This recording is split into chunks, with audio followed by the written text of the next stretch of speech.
parce que le concert est là qui prévu dans le 11. Et que ça, la non, et est-il le 18? Vraiment. Voilà, par rapport aux réalités administratives, il y a Moka, où il Paul Pudul à la qui se force naïe. Vraiment. Mais le concert est reporté et la qui s'aminet concert reporté, net concert aux qui calé la date. Vraiment. Donc, première impression, d'un côté, il y a plein. Pour ma solo, j'espère qu'ailleurs, il y a plein. Hein? Premier aspect plein, en tout cas impeccable là, rien à dire. Les commentaires sont là, donc image Zali, Batubakolanda. Deuxième impression, la qualité. Donc la qualité de la prestation de l'artiste sur place, sur podium. Donc là, je parle interprétation chanson, je parle la composition des chansons et orchestration, il y a groupe, et puis manière au pessimisme, son mélancolisme, parce qu'il faut féliciter l'artiste. L'artiste, c'est Oyo azo faire revivre biso rumba na kati ya mboka oyo, parce que azo bandana matambe oyo ba icône batika, en tout cas azo zwa bango wana, et puis abakisi pe na savoir faire na yewana. Donc rumba était au rendez-vous et interpréta qui peut ba chanteur ba betaka bonne musique ezala qui peut wana. Et puis voilà, donc nous étions dans la joie. Allez-y vous comprendre nga pe na bini. Bah image ezali. Voilà.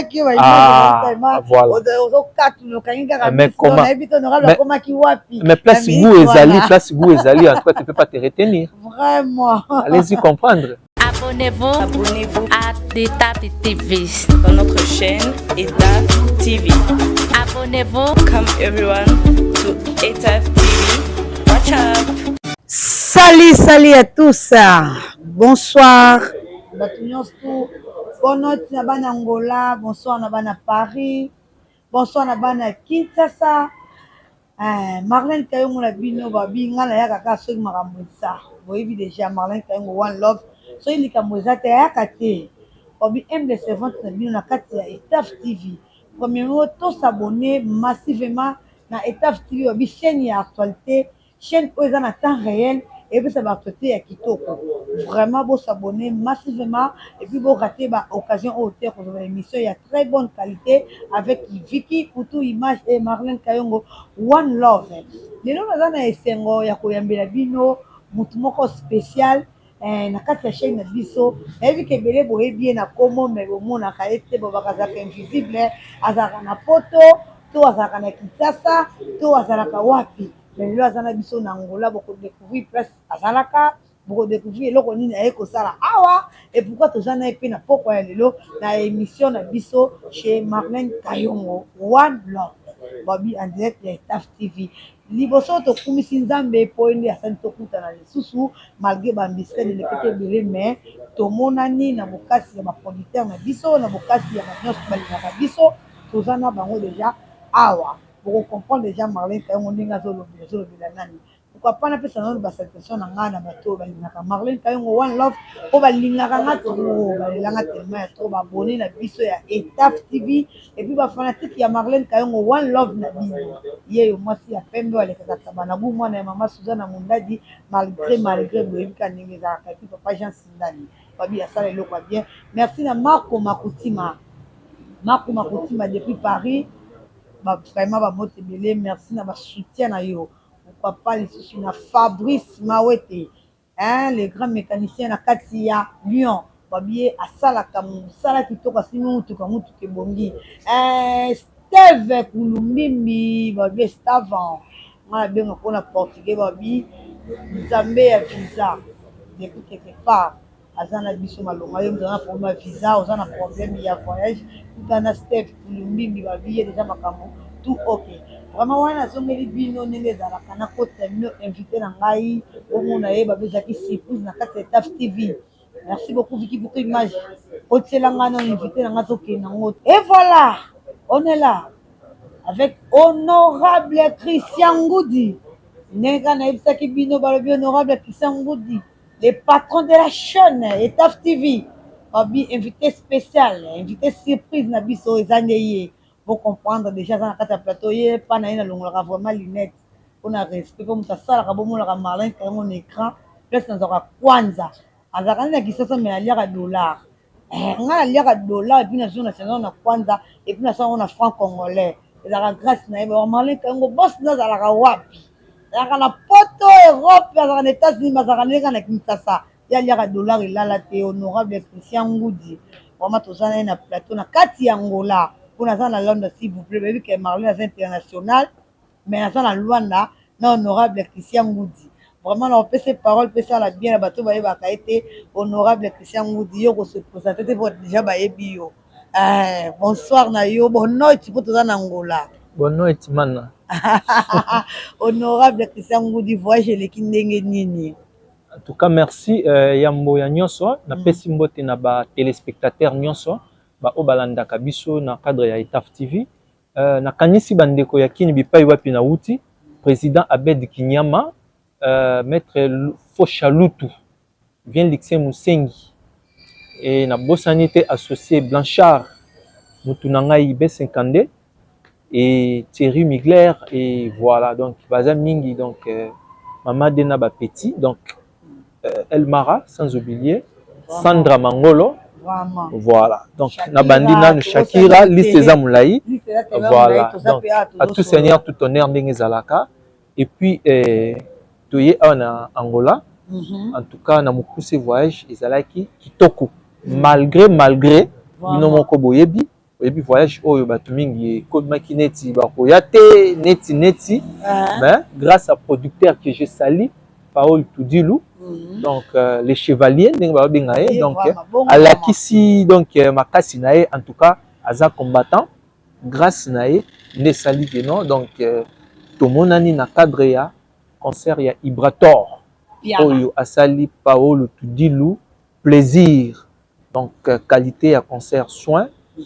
et qualité artistique kolobate orchestration kutu kolobate plein wana sota déjà ma solo wana et voilà d'une manière un peu succincte contexte ya mobembo na kati ya Luanda parce que Ibrahim Tor aza mutu na ngai naza partenaire privé na ye bongo vraiment merci beaucoup naza si bien pour comprendre tina nini ya mobembo ya honorable Christian Pilolingu dinga bien te honorable intercontinental ngana bien ki mo boss po ene mpasala ka Marlin Kayango komona ke na biloko le bomona bo c'est grâce à honorable Christian Ngudi parce que futa kanga bien nandiaka mpenza dollar elala te mais bolandanga na palais te mpo na kopesa te mpo eza nde motoki na nga viki putu image nazokosa donc nga nakosaka te kendaka bongo merci bien honorable esike biso bit ya voyage ne ezalaki mpo accompagnaki vraiment leader na ye docteur biso nango tobengaka aza mécène donc mécène atikaka musicien na ye te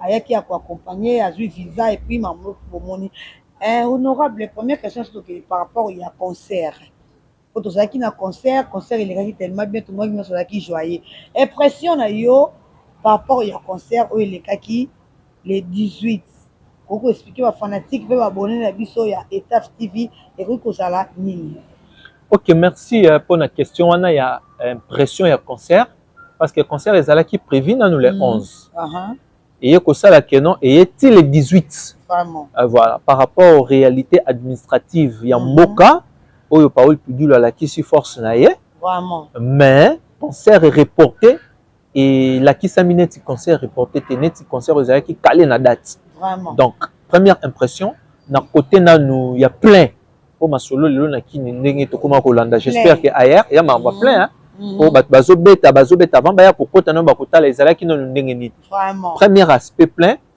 en tout cas impeccable là rien à dire les commentaires sont là donc image ezali bato bakolanda deuxième impression la qualité donc la qualité de la prestation de l'artiste sur place sur podium donc là je parle interprétation chanson je parle la composition des chansons et orchestration il y a groupe et puis manière au bapesi biso son mélancolisme wana tolobate parce que il faut féliciter l'artiste l'artiste c'est mutu oyo azo faire revivre biso rumba na kati ya mboka oyo parce que azo banda na matambe oyo ba icône batika en tout cas azo zwa bango wana et puis abakisi pe na savoir faire na wana donc rumba était au rendez-vous et interpréta qui peut ba chanteur ba betaka bonne musique ezalaki pe wana et puis voilà donc nous étions dans la joie allez-y vous comprendre nga pe na bini Ba image ezali. Voilà. Mais comment? Mais place vous ezali, en tout cas tu peux pas te retenir. Vraiment. Allez-y comprendre. Vraiment. Voilà. Et ça qui est tellement bien. Et puis, la question sur 10 artistes Ibrato Piana, il y a les Mister Rose. Tant que mélomane, il y a bonne musique. Tant que partenaire privé, au foutu billet, au na avion, aux visa, na bokasi il y a pas le Tudilou. Combien ça combien na Ibrato Piana pour la prestation na concert il y a les 10 jours. Et puis place où abeta qui concert la première musicien congolais abeta na Tudilou Arena. Ah, OK. Ouais, place abeta concert bien on va pas mais biso to salara awa toyebi. Combien sur 10 euros pesa na Ibrato Piana par rapport à concert naé où il est le 18 juillet. En tout cas, la note serait excellentissime pour dire que en tout cas ba chiffre au nazo luka nazo monate, donc pour ne pas dire la totale bascule. Donc allez-y comprendre. On a luka ba chiffre natia sur 10. En tout cas, leader azaki hauteur, donc azaki au-delà. Donc au-delà il y a note. Vraiment. Pour être un peu simple, na copie saka 11 hein, pour nous aller un peu simpliste. Donc on a exagéré. Mais non, mais la jeune sorte hauteur il y a attente au tubande qui cause les azaki plus licolo. Vraiment. On doit comprendre. Dans les détails, on a expliqué l'aspect où on accueil, il a donné plus que. Mais comment allez-y comprendre. Donc, notre nakoki copé ça, donc, c'est excellentissime. Donc, total bascule. Donc, pour nous, à la simple, on a 11. Vraiment. Voilà. Il va top, il y en a 11. Par rapport à la tchaki qui 10, na habité na qualité, bien na quantité, bon, na maramou, fait na 20, na tchaki 10. On aura la bâtisse sur 1 et qu'il y a 11. Merci et puis félicitations à Ipoto Piana. Bobby Chater préféré, tant qu'il presse, Marlène Kango One Love, on a contrôlé Kakabango, on a zimé, Moni Maramango, et qui est vraiment tellement bien amour, qui voit l'image, Peggy Tassa.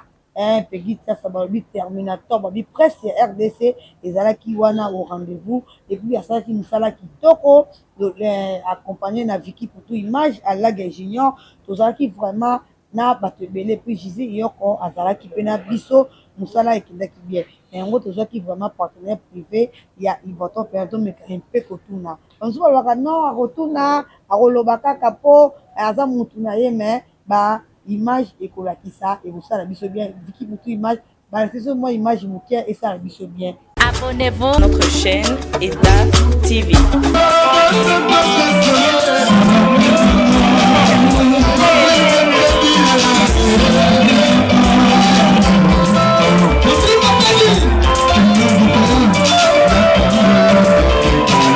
Okolinga molonga na yo ya kitoko boyeba nsoto okozodela mopesi ye ya kwanza asala commerce soki ayendaka mpona akomi na ye ya basusu soki akepalaka akomi kolula na ye mentio na ye. Abonnez-vous notre chaîne ETAF TV. Merci beaucoup Bobby Vicky pour tout image azalaki wana kaka pona qualité les seuls et unique caméraman atikale na ngola mutako jaka bango nga bien ke papa na bango et puis ça joue à te puis ça kete musabi musala ebi musala lokola nga na ebi musala na nga vraiment na lekaka bino na makambo me bondimaka ndete mkolongo boko comprendre Marlène Kango One Love l'idée soso pembe vraiment azalaki na ezepi ayebi na yeke na lekaka bino Rosita femme forte namonaki baspiritas bazalaki wana rendez-vous alvege la prouve azalaki na biso cordon arepresentaki biso esalaki arepresentaki baspiritas esalaki bien Rosita mama baspiritas ingénieur Mardoché Maya depuis Loufou oyebi makambo tosololaka ndenge esalaka bien et voilà image eleki bino bomoni honorable Christian Ngoudi akosi te alobi kaka vérité honorable tokozongela yo par rapport ya Luanda oza né grandi de Kinshasa première fois oya na Luanda ndenge omoneli Luanda na biso banzela na biso construction mboka na biso makambo na biso nayebi te koexplike na bana ya kini nini et puis ailleurs bato balandaka na ETAF TV mwa liloba moko mpona par rapport ya mboka na biso biso tozalaka deja awa toza basidadan babengaka biso toza na mikanda ya awa ouais na kini babengaka so badiaspora donc toza awa tokendaka nango bongo. En tout cas, sans vous couper la parole, donc les rois Zouali, Nazoye Bisayo, Luanda, en tout cas, il faut féliciter. Donc, Luanda, na sentir organisation, où ils en a Luanda, en tout cas, c'est un pays d'Afrique, où ils en a exemple à Kitoko. Donc, il y a le vouloir vivre collectif. Vouloir vivre collectif, ils en a administration na bango nyonso. Donc, bato nyonso bazo sala musala ya mboka bazana amour pour que mboka ekende liboso. Et puis les choses sont organisées et ordonnées. Il y a le respect de valeurs, le respect, en tout cas, surtout notre code routière. Aux hommes na mituka ezokende, jamais comme on a ba intercession de ezalaka, ezala cortège à président, ezala.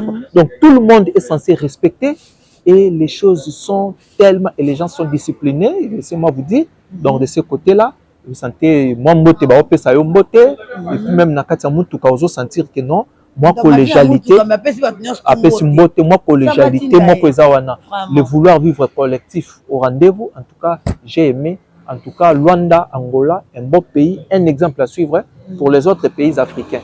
Voilà. Na oyo moni awa nengo lobeli honorable. Soko kolinga ko même exemple no awa moko kaka. Balongola batana kisasa e ozalini côté énergie, côté nzela. Côté kosolola côté eloko moko ka po mibale misatu congolais biso za kamwa teti na tena sepele loko oyo nasenga na gouvernement atiango la onga na moni libanda eko kozala nini na ndenge oza na mboka na biso Angola. Non, non, en Angola, c'est qu'il y a un pays qui particulièrement RDC, c'est l'organisation des Nautoloba, ordre, les respects et la propreté, ça aussi il faut noter.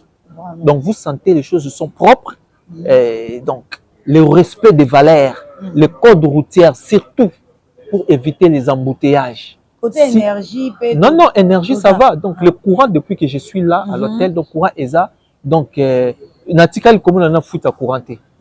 Donc de ce côté-là, Kitoko et voilà par exemple. C'est un exemple que ceux qui baninga bamboité, côté ça biso peu moi ordre, moi propreté pour mon lobby, un corps sain dans un esprit sain, dans le sens où on a peut ça moi ba idée à bien. Moi full et puis ça rappelle moi idée moi kanda. Mais ceux qui m'ont besoin propre, au moins on a peut ba idée boule propre. Donc en tout cas, j'ai aimé vraiment voilà. Vraiment. Babi honorable la sepel na mboka na biso qui a kolinga lelo azongi sasa papa na biso Fati Beton babi le président Félix Tshisekedi Mukwa Tombolo et kosenga abakisa ou bien abongisa la vraiment ba route na biso na ndenge ya moneli awa na lasi boko mona Angola pe ya na bilili ndenge zalaka abakisa biso ndenge azotonga na projet ya 100 jours toujours à continuer ko bakisa et puis surtout ya énergie ndenge to soufaka na ba délestage na Kinshasa po to yaka Kinshasa to zalaka wana po to za bana Congo to bota makuna abongisela biso tolongwa na ba embouteillage voilà tolongwa na ba complication ya courant mai déjà tozalaka na c'est bon respect surtout ya ba valeur établie tout le monde est censé respecter.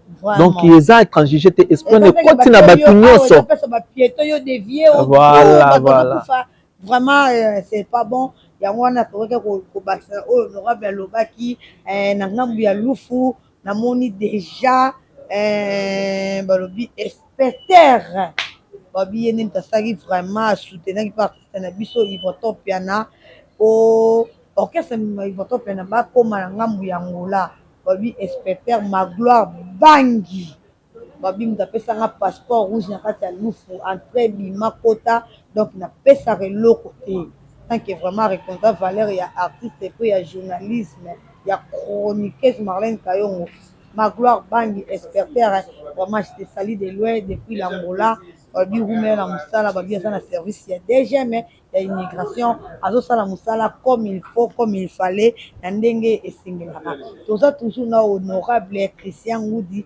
honorable intercontinental ye mingi atalaka makambo ya bayindo mingi alobelaka parce que toza bana ya bakoko honorable nayebi koza bana ya bakoko nayebi ke odefendaka makambo ebele na makambo nyonso oyo esengelaka lelo toza na Etaf TV bato bele bazaka na Etaf TV mais bebaka te signification ya Etaf TV elakisi nini nga mpe Marlène Kayongo nanu napesa bango te mais lokola yo mokolo chaîne mokolo idée initiative euta epa na yo okofaire comprendre bato nyonso Etaf TV elakisaka nini mpo epesaka bato bele motu mpasi yanga na baka non ejourne yango na koyamba ye epuis bokoyeba pourquoi Etaf TV ezali, pourquoi il a dit nini et la biso bien vraiment.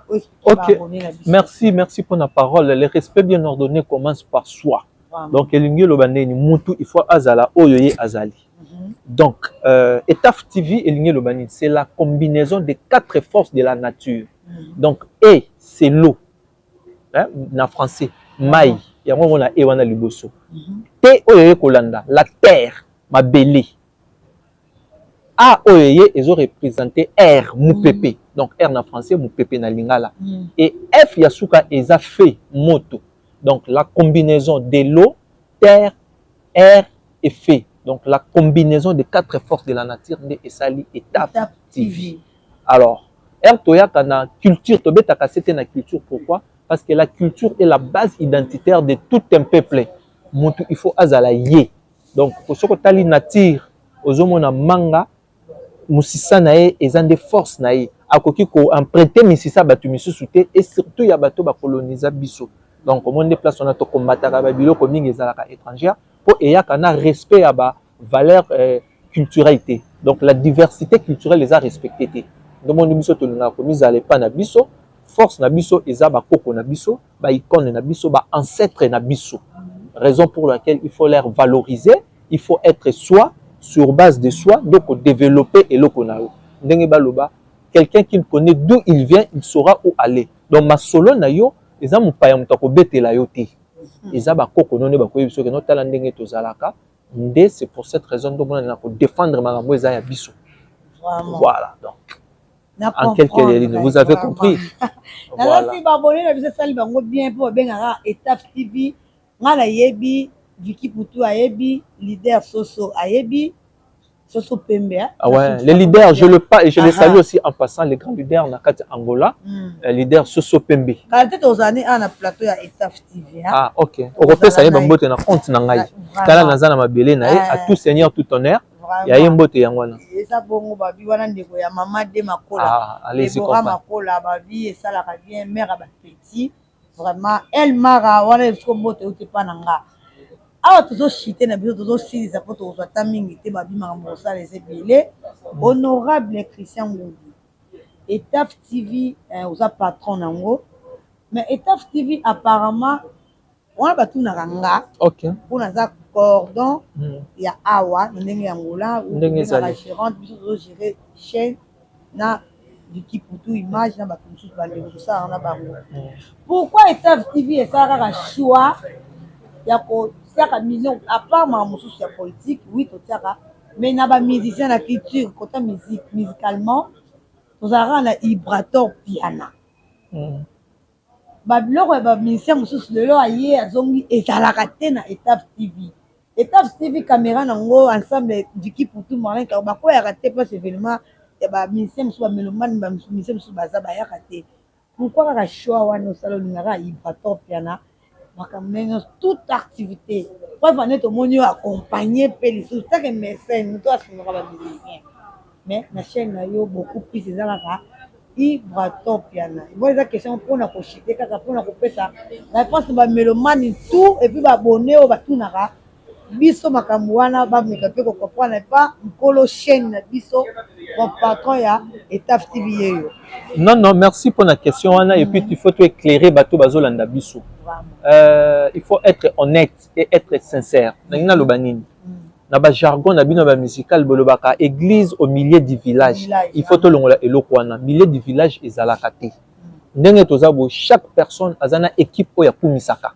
Akoloba te ndenga nazabo je suis pour toutes les équipes. Alors artiste donc maison donc choix nanga ndenge ya musique personnellement c'est Ibrator.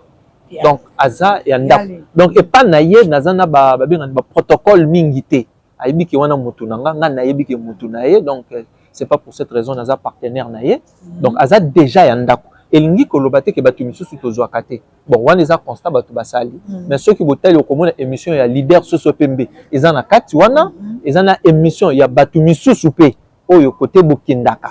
Mais en termes de goût, s'il faut être sincère, moi je ne suis pas au milieu du village.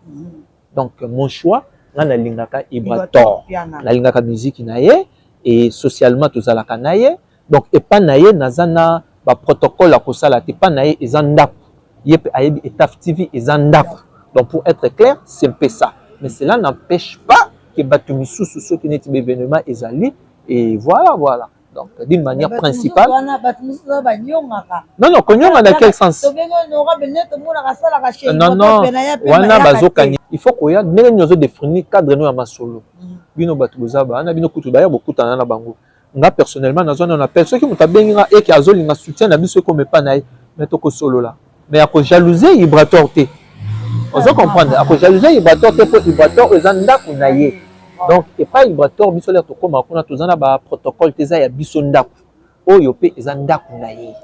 Donc c'est pas dans ce sens là mais cela ezoboya té ke batu misusu baya banani et tokendaka na format mais ceux qui mutazo linga bala mususu bon on est comme ba contexte mususu biso tozala ka clair de to lebi clair yo soko kumisaka Barcelone wana mususu akumisaka nani elingo lobate voilà elingo lobate que non vite na bango tala kate elingo lobate que Léopard ceux qui zobeta ki paka Léopard te poza comme ta Barcelone non mais aza clair azo lobate non nga naza mutu ya Barcelone ça c'est un choix il faut la clair expliquer na batu nyonso mais cela n'empêche pas que et ba choix mususu pesa là vraiment voilà. Merci beaucoup naza si parce que vous avez comprendre le choix est clair.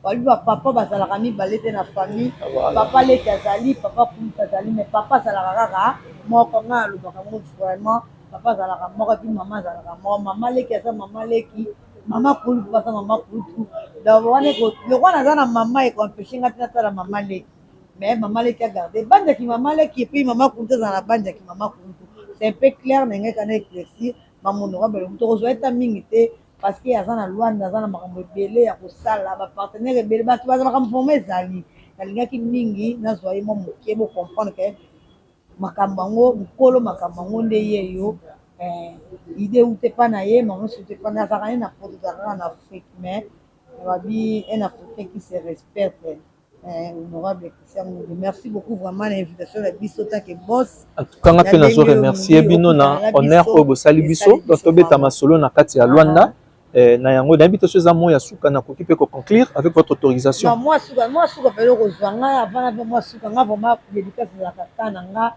vraiment na bi ke bate belé balandaka nga la kati ya lufu bato c'est la Marlène mais ba comprendre na concert peut-être ba image na bo monter bo soir ai ta fiza palais image ezana na kati ya viki mpe tozotiaka no mungu wana pilipili alambango po bozwa image ya qualité botala no baolo bozotala baétape ti bocomprendre ke bakolo ndako ere kokota bokomona yango wana tozosala bongo Thomas papa Thomas babi le grand baba na kati ya lufu asoutenir nga makasi na promotion na mambo ya conseil batopiana le grand baoba papa Thomas babi azalaka mingi na 3 fois mobali opol 3 fois mobali babi lobi ekoleka lelo ye moto alobaka bongo 3 fois mobali vraiment merci na encouragement Mado Lukenya Mado Mandele na kati ya lufu Neli Nzau bambote ebele Edwige Tuzolan na babi mwasi mbinga babi ye na bengo masola mbongo inta esali monoso kitoko.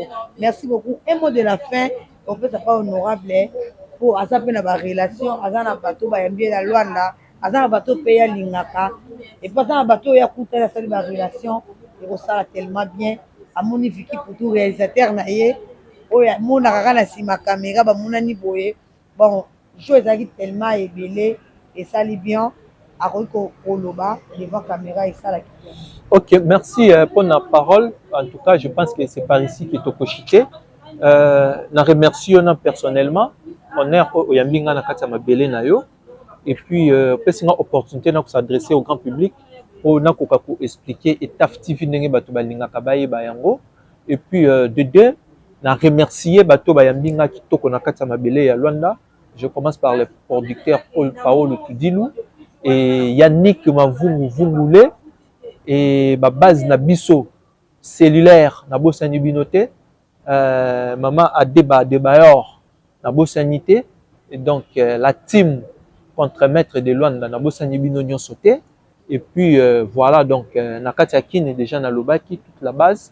Et puis voilà donc pousser toutes les personnes qui nous sont chères, tout ça pour Nabino. Voilà. Vraiment merci balobi wana to succès bongo te to pesa merci ba grand remerciement biso na honorable Dina qui boitiaka Nakatia lufu o biso to ka mingi frontière to kendaka to zongaka honorable merci vraiment na kati ya pomme vert babi hôtel moko eza super goût babi wana soki okomi olali kuna te seke olalaki te mama na hôtel mama na espace ya kitoko kolia komela babi place balider bakomelaka na pomme vert wana toza kaka penepene kaka na prince omona pano monene eza wana honorable bina asala eloko moko ya kitoko olie omeli epuis na prix moko abordable oyo vraiment okocroire ke ndenge ezala kaka merci beaucoup na bato nyonso bokontinue kosoutenir biso na masolo yango ekozala toujours tellement kitoko merci beaucoup pour image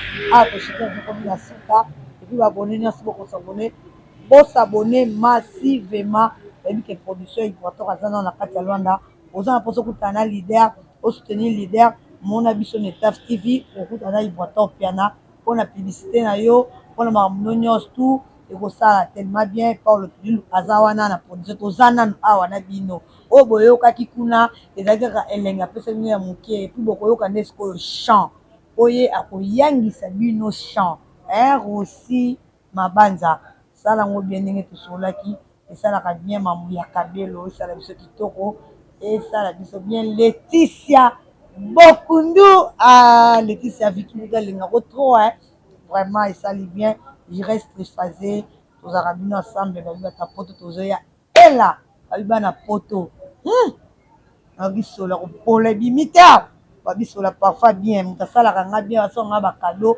esala biso bien assez AC Trésor de Paris balobi mobali ya pembe mobali ya mbinga umela lisusu babi wana bacontre maître bapasutenaka biso esalaka kitoko alage bamote ebele esali biso kitoko merci beaucoup ciao ciao à la prochaine to libéré honorable po akende bi honorable vraiment na sepeli esali ouais nga mpe na sepeli merci kitoko